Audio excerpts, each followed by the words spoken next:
Оти Бъчваров ни човекът, който години наред внасяше топлина, вкус и усмивки в домовете на зрителите. Но какво се крие зад тази привидно безгрижна енергия? Зад кадър остава една по-тиха, по-тежка страна на живота му. Изпитания, лични загуби и моменти, за които малцина знаят. Каква е истината за неговите най-трудни дни? И какво се случи, когато новината разтърси близките му? Днес ще разкрием детайли, които променят всичко. Ако искате още такива, харесайте видеото, споделете и се абонирайте за канала. В онези години, когато камерите улавяха смеха му в студията на София и по пътувания из страната, малцина забелязваха колко често погледът му се задържаше за миг, сякаш търсеше нещо отвъд светлините. Близки от екипите, с които е работил в Пловдив и Варна, по-късно споделят, че зад кулисите Оти Бъчваров понякога ставал необичайно мълчалив. Не било умора, а нещо по-дълбоко, което той внимателно прикривал с шеги и кулинарна страст. В личния му свят също започнали да се появяват пукнатини. Домът, който винаги изглеждал изпълнен с уют и аромат на готвено, постепенно станал по-тих. Съседите в квартала разказват, че вечер светлината в кухнята му често горяла до късно, но без обичайния шум и смях. Именно тогава се появили първите признаци, които днес мнозина тълкуват като предупреждение. Отсъствие от публични събития, отменени участия, кратки обяснения без детайли. Макар пред камерите да продължавал да бъде същият харизматичен водещ, хора от близкия му кръг си спомнят за моменти, в които той сякаш губел концентрация, замислял се насред разговор, а после бързо сменял темата. Било ли е това знак, че вътрешно преживява нещо, за което не е готов да говори? Най-шокиращото обаче идва по-късно, когато съпругата му, със сълзи в очите, потвърждава новина, която дълго време е била пазена далеч от обществеността. В този момент много от старите детайли започват да се подреждат като пъзел. Всички онези малки сигнали, всички онези тихи паузи оказват се част от една по-голяма, много по-болезнена истина. Но какво точно се е случило зад затворените врати? И защо човек, който носеше радост на хиляди, е избрал да скрие най-тежката си битка, за да разберем откъде идва тази вътрешна сила? Трябва да се върнем много по-назад, към едно детство, което рядко се споменава. Оти Бъчваров израства в София, в години, когато животът не предлага лесни отговори. Още от малък той усеща какво означава дисциплина и лишения, не защото някой му го налага, а защото обстоятелствата го изискват. Семейството му не е от онези, които живеят в изобилие. Спомените на хора, които са го познавали тогава, рисуват картина на едно момче, което често прекарва време само, намирайки утеха в малките неща. Миризмата на хляб, който се пече, разговорите на възрастните в кухнята, тихите следобеди в квартала. Именно там, в тези обикновени моменти, се ражда първата искра към храната. Не просто като нужда, а като начин да събира хората. Но детството му не минава без трудности. В училище той не винаги се вписва лесно, различен, по-емоционален, понякога дори затворен. Учители по-късно си спомнят, че зад усмивката му често стои едно дете, което мисли повече, отколкото показва. Това усещане за вътрешно напрежение, за нуждата да бъде приет, остава с него дълго време. Има и един детайл, който години наред остава почти незабелязан. Навикът му да се връща в кухнята, дори когато не е гладен, не за да яде, а просто да бъде там.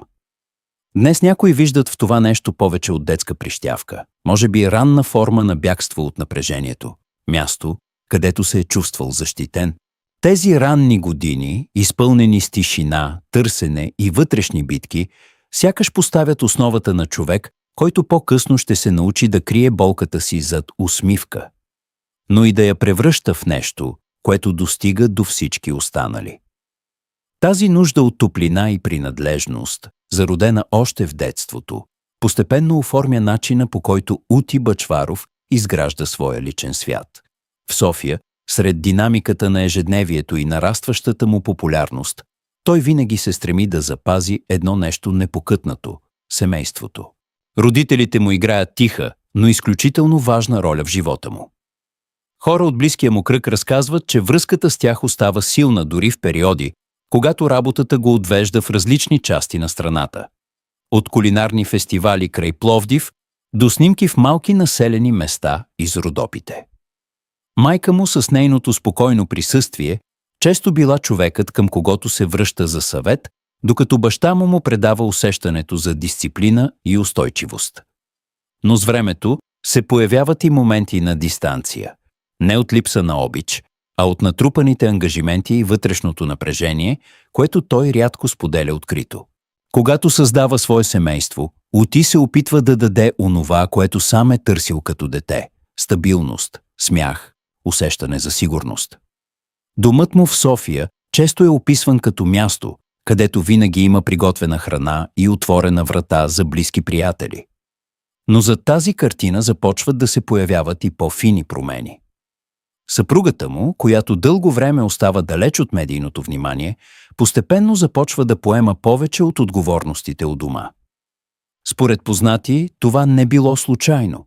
Ути все по-често се затварял в себе си след натоварени дни, предпочитайки тишината пред разговорите. Отношенията с децата му също преминават през различни етапи. В началото той се стреми да бъде присъстващ баща, да участва в ежедневието им, да ги въвежда в света на вкусовете и традициите. Но с времето се появяват пропуснати моменти, събития, на които не успява да присъства, разговори, отложени за по-късно. Близки до семейството споделят, че именно тези малки отсъствия започват да се усещат най-силно. Има един детайл, който дълго остава незабелязан. Навикът му да прекарва дълги часове сам, дори когато е у дома. Не пред камера, не пред публика, а в тишина. Някои го приемали като нужда от почивка, други като знак, че нещо вътре в него се променя. Днес, когато се връщаме към тези моменти, те изглеждат като ранни сигнали за напрежение, което постепенно се натрупва. Възниква въпросът, който мнозина започват да си задават едва по-късно. Дали зад усмивките и семейните вечери не се е криела една борба, която той е водил сам, далеч от очите дори на най-близките си? Естествено ни отвежда към най-чувствителната тема – здравето на Ути Бъчваров в настоящия момент. Защото всичко онова, което години наред изглеждаше като просто умора или натоварен график, днес започва да се вижда в съвсем различна светлина. В последните периоди, по време на участие в София и кулинарни събития из страната, наблюдателни зрители започват да забелязват фини, но повтарящи се промени. Появяват се моменти, в които той изглежда по-бавен в движенията си. Гласът му понякога губи обичайната си енергия, а паузите между думите стават по-дълги. Нищо драматично на пръв поглед, но достатъчно, за да породи въпроси сред хората, които го следят от години. Още по-интересно е това, което остава извън камерите. Според хора от професионалното му обкръжение, в последно време той по-често избягва дълги снимачни дни, а графикът му е станал значително по-внимателно подреден. Някои участия са били отлагани или съкратени без обяснение. Официално – натоварване. Неофициално – нещо, което той все още не е готов да изрече на глас. Има и детайли, които започват да се свързват едва сега. Навикът му да се оттегля рано след събития, отказът от определени пътувания, както и стремежът да прекарва повече време в по-спокойна среда, далеч от шума на телевизионните студия. В София близки до него споделят, че той все по-често избира тишината на дома пред светлините на прожекторите. Но най-силният сигнал идва от най-близкия му човек. В момент на емоция, съпругата му загатва за труден период, през който преминават заедно. Период, изпълнен с притеснение, надежда и дълги дни на неизвестност. Без да навлиза в подробности, тя потвърждава, че зад привидното спокойствие стои реална битка, която не винаги е видима за публиката. Това поставя всичко в нов контекст.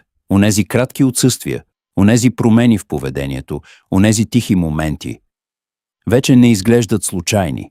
Те са част от процес, който се развива постепенно, далеч от публичното пространство. Въпросът, който остава да виси все по-силно: доколко дълго е носил това сам, преди светът да започне да забелязва?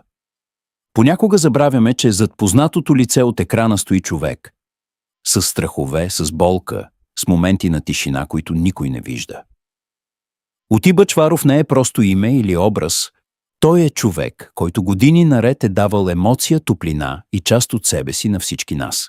И може би точно сега е момента да върнем малко от тази топлина обратно към него. С разбиране, с човечност, с подкрепа. Колко често се сещаме да бъдем до някого, когато светлините угаснат? Колко пъти сме приемали усмивката за знак, че всичко е наред, а истината е била съвсем друга? Ако и вие вярвате, че такива личности заслужават повече от просто внимание, заслужават уважение и съпричастност, покажете го.